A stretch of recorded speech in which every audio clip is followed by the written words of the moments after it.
Bonjour, bana nyonso ya mboka, batu nyonso baza na libanda, batu nyonso oyo bazotala biso na ngonga oyo. Merci mingi na tongo lelo. Napesi mbote na batu nyonso oyo baza libanda ya mboka, oyo baza na oyo baza ba Congolais, oyo baza na Angola, oyo baza na na Europe, baza na Amérique, baza na Asie, oyo bazolanda biso na ngonga ya lelo. Boyebi émission na biso ezali purement politique. Tozolobela makambu oyo etali Congo. Ndenge tolobaki kaka le Congo d'abord. Congo ezotambola ndenge nini? Mboka ezotambola ndenge nini? Na libanda pe na kati ya Congo. Na yango nazali ngai moko te.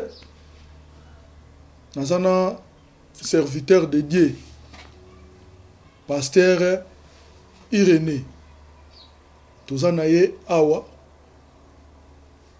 Azali mokomi munene ya ba livre o etali politique ya mboka, o etali développement ya monde entier.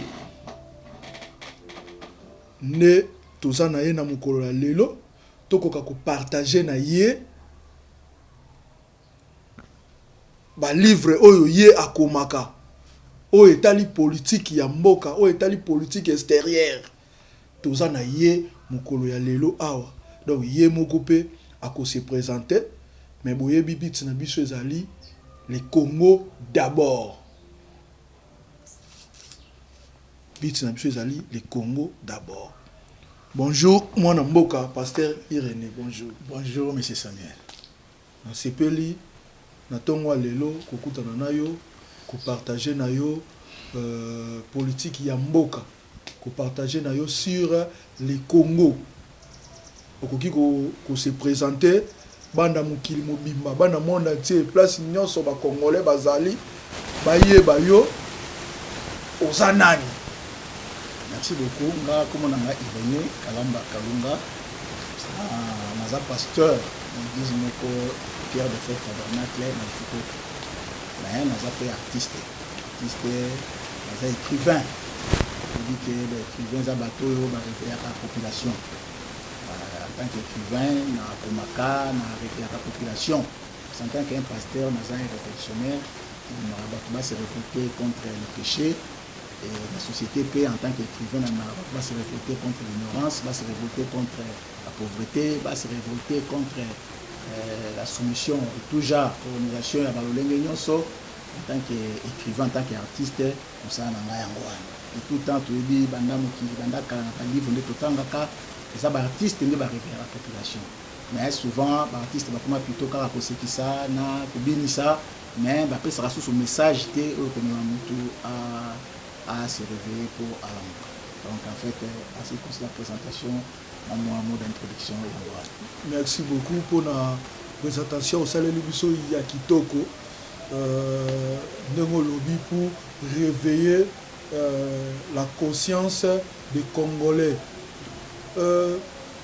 Avant de kota pena na muzindo, ndenge nini ozomona mboka, ozomona Congo ezotambola ndenge nini, tozo ko avancer, tozo ko zonga sima, toza ya kotelema, toza ndenge nini. Avant de kota na makambo oyo yo komi na ba livre, mais ozomona Congo ya lelo ndenge nini, ya lobi kuna oyo uti koleka ndenge nini, na oyo ezali à venir ya Congo ozomona ngo ndenge nini. Merci beaucoup pour la question. Je crois que dans le livre par rapport à ça, titre nango jadis et déjà. On a un livre on a comparé au ezalaki na au ezali. C'est-à-dire que ce que au ezalaki au ezali qui peut dans une certaine mesure pour ça la moi projection.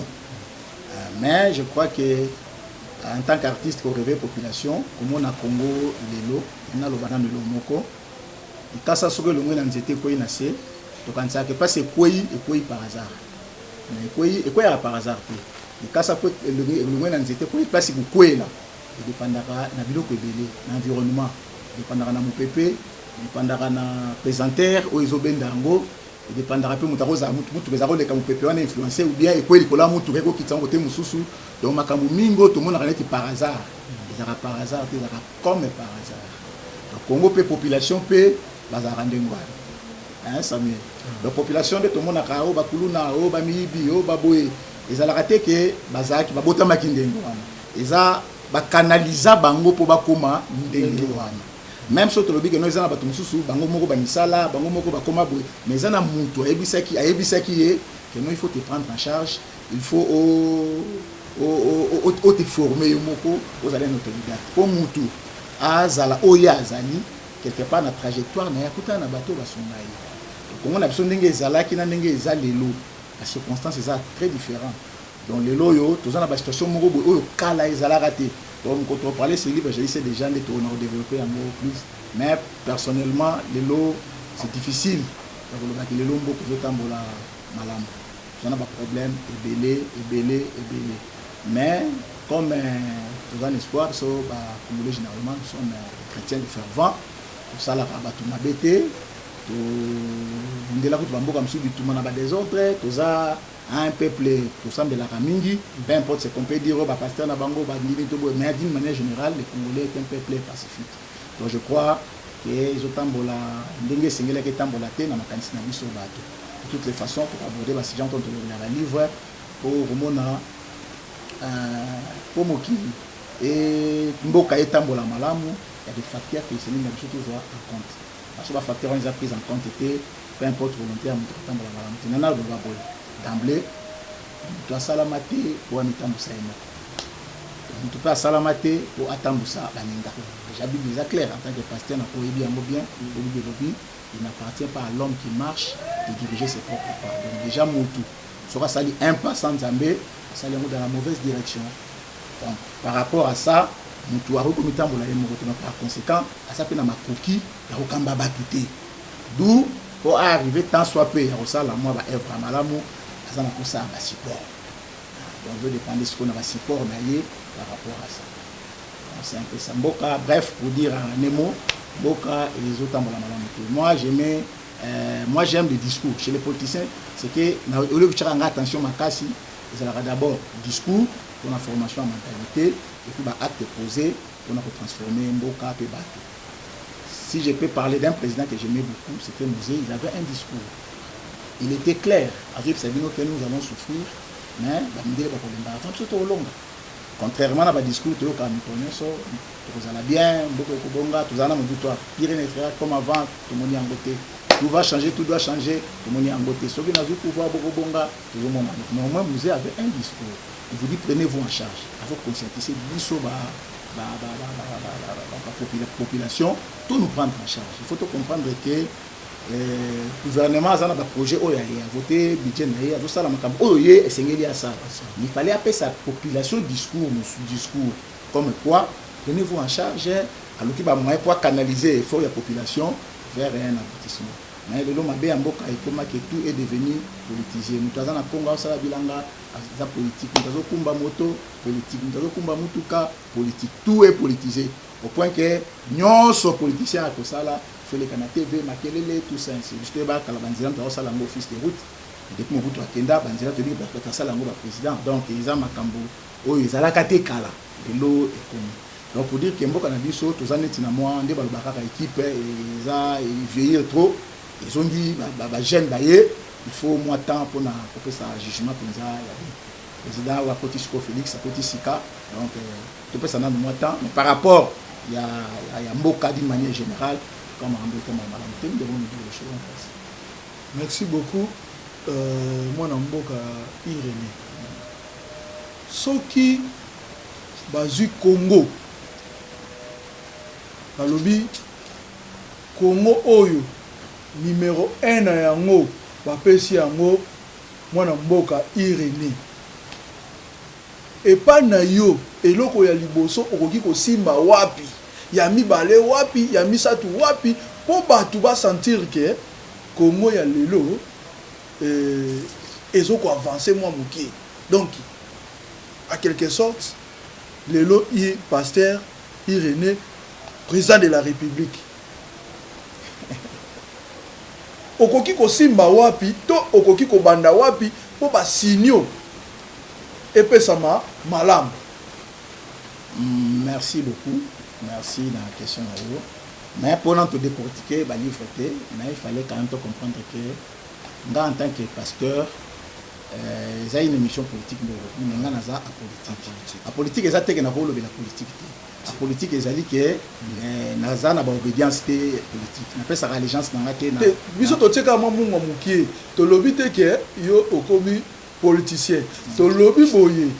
Ba pesi yo Congo. Hein? To makambu oyo ko loba et koki ko koma pe directement et pas ya bato bazo diriger. En tout cas, moi na mboka Irénée a lobi malamu. Donc yé soka zaki place wana okoki ko simba boye. Donc eza lokola moi idée, moi directive okoki pe ko pesa ba yibi pe moi mayele pa na yo malgré yo za apolitique. OK, merci beaucoup na mutuna. Mais ndenge na lobi tout à l'heure naza apolitique mais na ko pesa idée na ngai ke mboka ko tambola malamu sengeli boye. Na contexte actuel ya mboka na biso population eloko alinga peza social. L'État a été pour mi mabat na lola. L'État mi mabat na lola, ce sont les églises de bataille avec l'évangile pour nous la moto na lola. L'État a ça sur le plan social. Et en tant que nation, ça le la moi si pour balayer pour andi mayo, ça na pour sa sécurité. Sécurité on les apolia, zapolata, et ça qui sont batungisi yo au côté là. Donc actuellement la priorité à peuple na ba côté nyon soit avant à réfléchir. C'est comment na ba livre. Et l'autre, quand on va battre raté, va congolais va comme raté, ils ont lié na social. Pour jamais nous avons pensé na comment, ton akotanga, alors nous allons donc ils ont pas préalable, il faut ezala même na ba mindele. Na repère cet exemple. Bah qui n'a pas na biso, on aux États-Unis, à gauche et à droite. Nous ça là bango bilan, bango entre temps, bazo raisonner, va créer ba tracteur. Bengani sikoyo ba tracteur ya kala bazaki batu babenga comme benga bango ba paraissé na mboka na biso parce que maintenant actuellement c'est eux qui viennent nous créer des problèmes pour biso moko to ko sala bango bilanga et l'autre comme ba paraissé alors que toi ba paraissé mais on crée ce qui ngaza là qui na ko pesa toli na ba konza mboka ça sécrété bango moko ba lobaka ngo mais malheureusement il y aura toujours un problème social. Nous avons cette analyse sociale, tant que Moussa social, tant que Joseph Aïe social, et l'autre on a un problème social, il dépend des social, est-ce les social, je crois. Donc le problème d'abord majeur, c'est un cas social, sécurité, hein, bien-être. Or bien-être, on a fait les canaux stratégiques. Mais quand on a politicien, moi je suis politicien, on a une immunité diplomatique. C'est-à-dire que en d'autres termes, les politiciens sont conscients qu'il faut des choses mauvaises. Oh, bah, ça, on va chauffer un peu pourquoi. Bah, ça, on va politicien, c'est-à-dire que bah, ils peuvent droit, il y a ça là, certains mabé, mais bah, c'est-à-dire qu'ils sont conscients que dans leur rôle, ils arrivent parfois à se salir les mains. C'est par rapport à ça que, en tant que pasteur chrétien, je ne peux pas tellement me mêler dans ça. Mais comme Nazar, si j'ai un mot comme Songolo, je veux partager ma belle moko, je veux partager ma poésie moko, si na biso c'est ça que biso tozala malamu. Merci beaucoup na réflexion na yo. Na sepeli makasi. Merci. Mais tokoti sikoyo na deuxième étape na biso. Na moni ndenge yo moko lobi balobi ba congolais ba komaka te batangaka te. Mais na moni yo na ba livre ebele oyeli ngai awa. Donc ba livre belé oyo yo esi okomi ba livre belé oyo yo esi okomi idée wana eutaki wapi ovandi boye obandi kokoma et puis okomi ebele nazomona awa plus de 5 livres oyo yo esi okomi et puis oyebisinga mususu ezali ozokoma ebandaki ndenge nini obanda kokoma. Ok, merci beaucoup. Je crois, avant d'avoir un coma, nous avons un goût à lecture. C'est ça, maman, elle avait l'habitude, quand on a dit tout le monde à l'école primaire, ils sont dans la livre, Tintin, Marc Boulan, roman, na ba roman na ba tintin na ba nini za kosomba ngana na kotanga ningi ngaza somela ngana nzambe ngambo ndina mukolo mukolo ngamusomba siko ba oyo ya ndenge ngamona lingaki na ba roman comme ça science on a comme chrétien na sélection na kasi on a kokoma na ngai eza lié na goût ya lecture na zaka nango. Et puis j'ai eu la grâce autant dans ma école Moroboye autant dans ma je crois à l'école on avait un journal de l'école. Journal de l'école les élèves dans ma histoire chaque semaine publié en à l'école. J'étais parmi les gens qui écrivaient des petites scénettes, des petites histoires qu'on a citées, tout en tindi. Donc Gouana et Langa. Et puis finalement, on dit au coma, mais tant qu'on a tant à Rabamsous, on a coma. Nous sommes en célèbre et bani makasi grand écrivain maintenant on rappelle dans coma.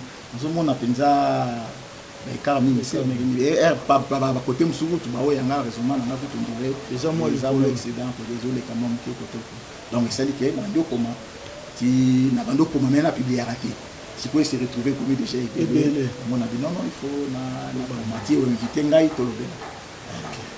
Merci beaucoup. Merci beaucoup.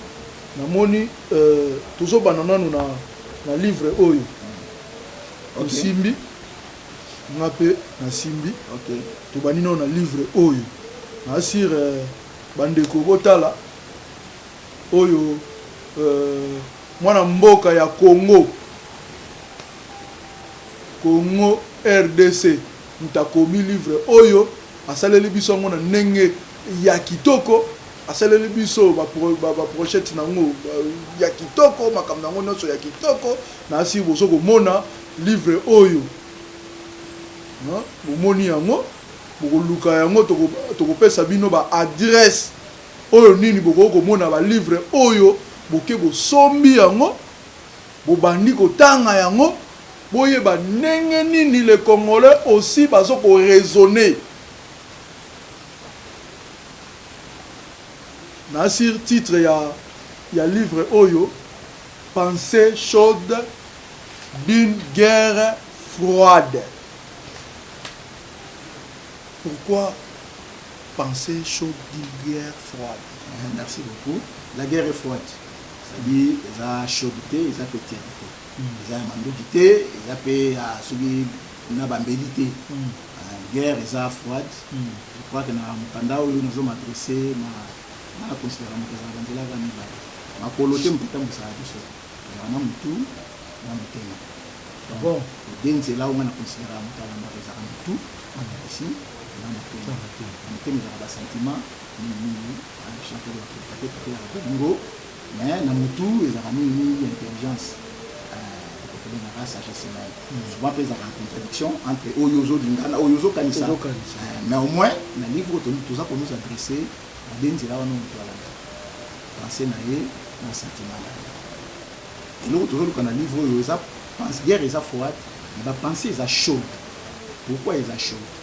Parce que tout ninga mutu na mboka na biso lelo ba biloko mingi tozondi malelo akoti sa biso yango na ba dirigeants mondiaux akoti sa biso yango déjà makamba batanga yango ba imposer ka biso alors que ngaka tango na tali sur le terrain ba idée wana na moni que non ça y a monté. On a bien pensé chaud parce que c'est un peu révolutionnaire. C'est un peu révolutionnaire. Nous autres les mélabilos pour la démocratie. Sincèrement, c'est pas une bonne idée. J'ai toujours pensé dans la première fois on a pensé là.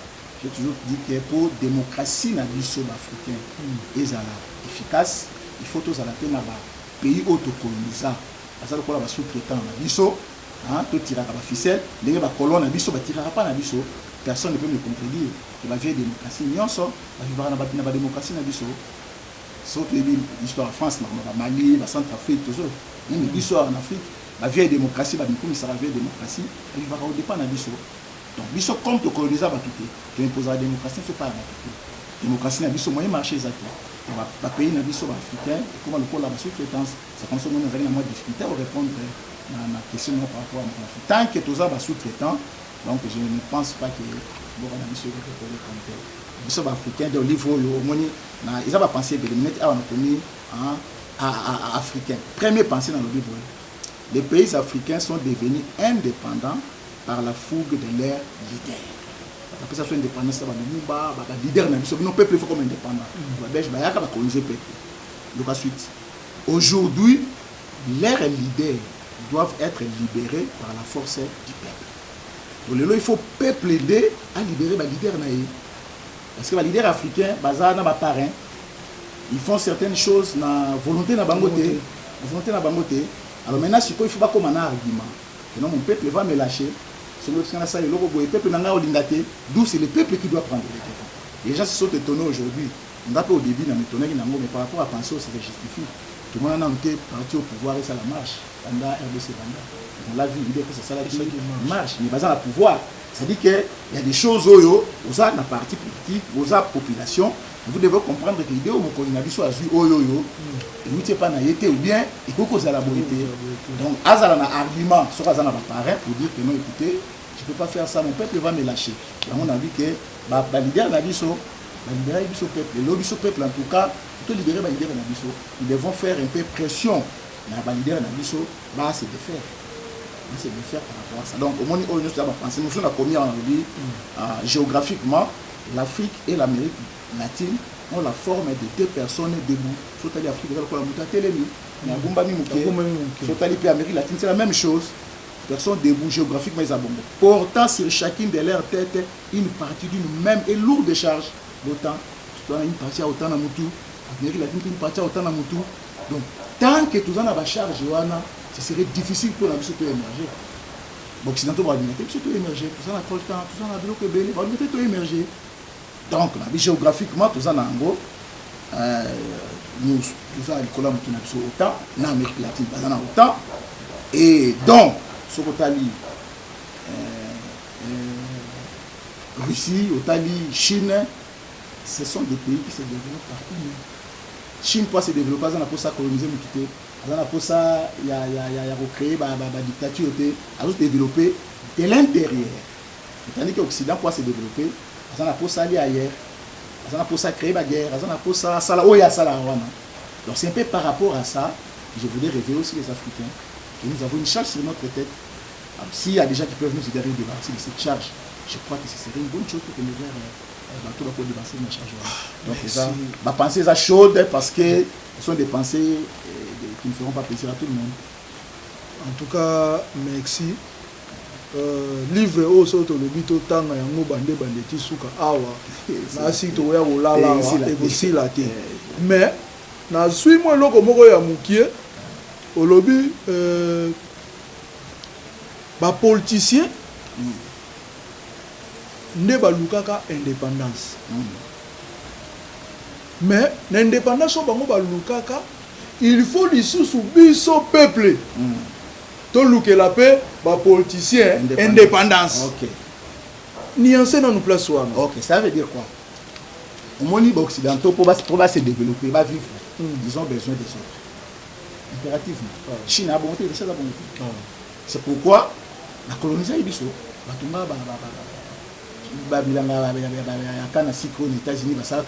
C'était les Noirs. Après, la colonisation, les Européens, banani. Mais les États-Unis, comme ils ont même ici, ils ont un leader, ils ont toujours indépendance. Mais ils sont malins, pour ne pas dire intelligents. Comme toujours colonisé sous cette population, ils ont changé de forme de colonisation. Ils ont colonisé le continent Bango. C'est ça la nouvelle forme de colonisation. Tout ça colonisé, le colonisation nous sauté. La colonisation kaka ba konzina biso et moi ko ba konzina biso a créé ba ngoma caste mo ba biso to ko to benga ba honorable le reste tout ça ba déshonorable. Donc sikoyo ba créé ba ngoma caste wana démocratie soko sali erreur ba cheli opposant ba foulier tout ça ici les suites comme banga donc vous êtes obligé à vous libérer. Ce sont des choses que tout le monde connaît. Nous devons les dire.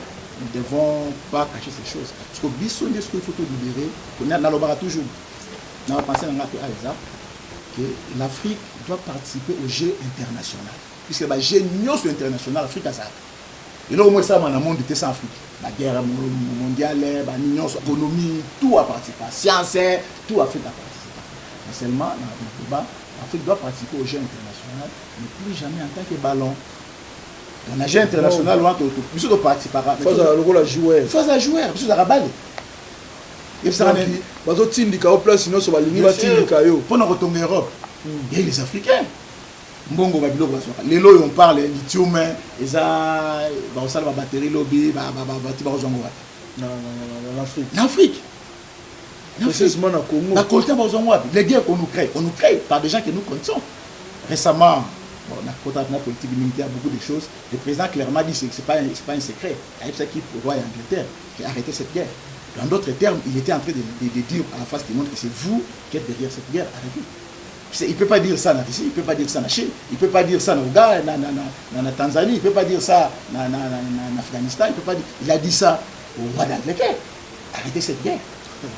Donc c'est d'une façon, directe ou indirecte pour certains, de dire que c'est vous qui êtes en train de faire cette guerre. Donc, les bussos congolais, il faut participer à la vie internationale, il faut nous associer, nous coopérer. Mais bussos sera toujours ballon, nous roule à tout moment. Très bien, on a la colonisation, les mêmes démocratie que nous avons ici. Non, c'est une démocratie tranquille. Dans le Barango, notre démocratie, ils ont la responsabilité limitée. Ils ont la démocratie.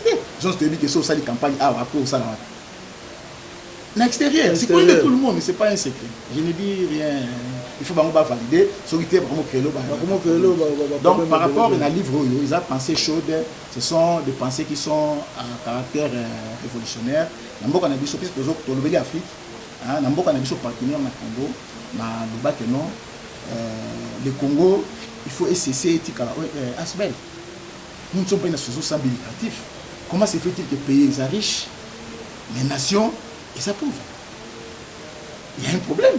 Et ça ne date pas d'aujourd'hui. Et c'est locaux, et bandit calme. Nations sont pauvres. Mais pays, ils sont riches. Pays qui ont besoin dans le par exemple, en 1885, la RDC est devenue une propriété du roi Léopold II. C'est l'histoire tout le temps. En 1908, une colonie belge. C'est l'histoire tout le temps. En 1960, une colonie de grande puissance. Ça a une indépendance. Comme une colonie, mais il y a une grande puissance. Les Américains, les Français, mais qui ne dit pas son nom que tu as colonisé. En 1997, une colonie régionale. C'est-à-dire que tu as colonisé la région. Les locaux nous décrions, Rwandais, Ougandais, ils nous ont colonisés. C'est une forme de colonisation, mais qui ne dit pas son nom. En 2001, une colonie toute puissance confondue. Dans le Mouzaïe, il y a et Burundi, et ils partageaient notre richesse. Et en 2001, tant qu'on a commis une colonie toute puissance confondue. Tout le monde venait puiser ici. Tout le monde vient manger ici. Le documentaire tout en gros. C'est le coltan, tout ça. Il reste que parmi les blancs, il y a des blancs qui ne sont pas d'accord avec d'autres blancs. Ils font sortir certaines choses, mais malheureusement, ils sont somnifères, c'est ça ma casse trop, et aujourd'hui, en 2020, les Congolais se battent et prient pour éviter à la RDC d'être une asbelle. Il faut comprendre que notre Toza Barish, l'un des plus grands miracles. On a-t-il le droit de comprendre l'énigme, mais on va comprendre comment on a fait avaler aux Congolais qui sont pauvres. Pays riches mais pauvres. Une nation pauvre. Comment? Nation pauvre. Non. Au point qu'on nous traite même comme des enfants. Vous savez, on a vu une beauté. Toi, j'ai suivi l'autre fois, une maman était en train de. Il y a des choses comme ça. Tout ça, on a aussi une beauté. Mais nous sommes toujours protégés. Donnez-nous l'argent, nous allons vivre comment? Il faut vivre. Donc, on nous traite comme des imbéciles. Et s'ils nous traitent comme ça, c'est-à-dire quelque part, ils nous tiennent. Maintenant, nous devons avoir des stratégies. Comment sortir. Tu peux me poser la question, comment sortir? Dans ces livres ici, la PCP va avoir des sorties. Bien sûr, ma pensée va toujours nuancer, mais je peux dire ça clairement. Les Blancs nous ont divisés. Les Blancs nous ont divisés. C'est ce qu'ils font avec la démocratie. Ils nous divisent. Divisons-les aussi. En tout cas, peuple congolais, partout où le peuple congolais azali. Donc, livre Oyo et Koko Komela, mutu nyonso tout place azali. Donc soki obengi ata na numéro na biso oyo eza na écran okomona ke okozwa yango partout livre oyo ezali na ba librairie nyonso ya RDC eza déjà. Donc livre oyo eza vraiment na ba pensée moko ya makasi. Alors nazoyebisa na peuple congolais, il faut boluka livre oyo. Donc bino moko bomoni mwana mboka nenga lobi ba politicien na biso balukaki indépendance. Mais indépendance yango oyo bango balukaki oyo bango bazwa esukela kaka epai na bango. Sikoyo biso peuple pe il faut to lamuka to luka sikoyo indépendance pour les politiciens. Comment le faire? Comment le faire? Comment les pistes? Nyos tout ça dans livre oyo. En tout cas, ceux qui te retangent un livre oyo, tu vas comprendre makambu ebele. Tu vas makambu ebele. En tout cas, na tindi Congolais nyos tout aluka place oyo ba livre oyo ezali atanga yango pe à comprendre penser nini ezali awa. Ba livre oyo okozwa ngo deux endroits na ville, notamment na librairie de Grand Lac, ezali na avenue Croisement Tombalbaye et du Marais en face ya banque TMB. Mais si ko ATC Zarakala. Donc librairie de Grand Lac wana ozongo susu na librairie ya basalitiste. La librairie basalitiste. Il y a Armée du Sali. OK, Armée du Sali. Croisement des avenues Plateau na Colonel Ebea. Donc ezawana les deux endroits wana na Armée du Sali na librairie ya basalitiste na la librairie de Grand Lac na ville Kapona. Donc merci mingi na peuple congolais bobo sanate kokomena biso na numéro na biso ya WhatsApp to bapel na plus 243 90 35 133 92 wana question nyonso oyo zana yango soki obengi to komeli biso ekokoma epai ya mwana mboka Irene akozwa yango et puis chaque fois bokozala na besoin na ye azonga tokobenga ye tokosala na ye émission akolimbola makambu eza ebele. Mais comme la télé c'est le temps, donc yango na tozokende molo mais souci na ngezali bo encourager bana mboka, na kosomba ba livre, na kokende kotanga koyeba nyonso oyo ezokoleka na mboka. Merci beaucoup. Na sepeli bolanda biso na deuxième partie ya émission oyo pour comprendre qu'est-ce qu'il faut. Bon, pasteur, sikoyo namoni ngonga na biso pusani eloko nini okoki koyebisa na peuple congolais ya monde entier, parce que ndenge toza boye bazolanda biso na monde entier, même mutu aza na suka aolanda biso. Donc pensez na yo oyo obimisa awa na livre oyo ko communiquer na peuple congolais. Donc mutu nyonso place azali azolanda biso olobi na biso. Bon, Congolais à partout, c'est Congolais. Ce n'est pas pour rien que Nzambe a placé Ngai na RDC. J'aime mon pays, j'aime tout ce qui se fait chez moi. Naka union sur ça la malamu na mboka nanga. On l'a bisika sur le besoin na ko samelo. D'ailleurs, le soir on a RDC nous du diaspora, celui diaspora que ainsi mboka va ndika et moi déjà. Mais partout, ne perdez pas espoir. J'ai toujours dit dans mes pensées, l'espoir, si l'espoir fait vivre, c'est grâce aux fables. Aujourd'hui, ce n'est plus le temps seulement d'espérer. Il est temps d'agir. Amen. Mais quand nous prions, c'est vrai, dans sa pasteur, je dis aux gens de prier et nous prions. Mais Jésus nous a dit, cherchez et vous trouverez. Hein?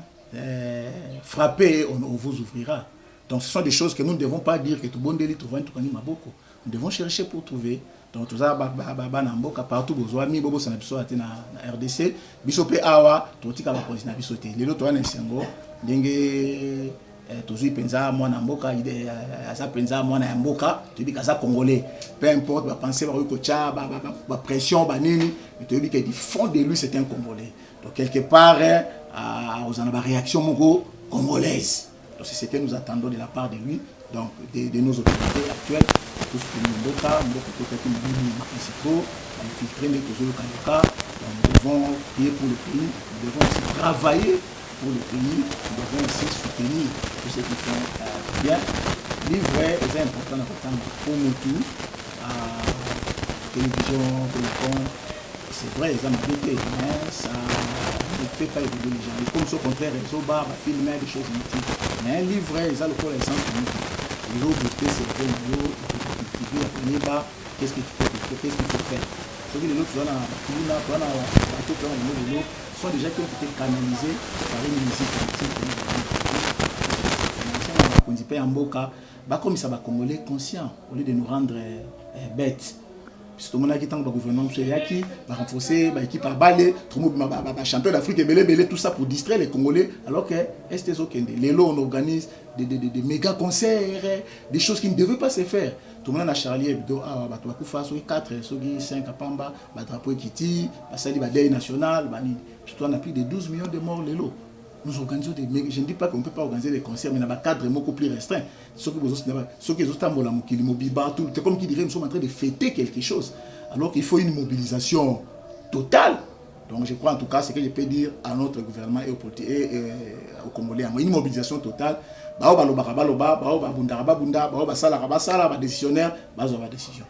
je crois que c'est par rapport à ça que je peux contribuer. Merci beaucoup. Bana Congo. Nasir Boyoki, pensez, il y a mon mboka. Donc, Congolais n'y sur place à Zali, tous on a besoin.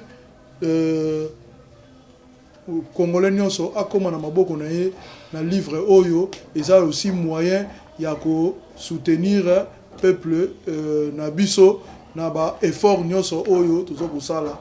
Merci beaucoup. Tokutana à la prochaine.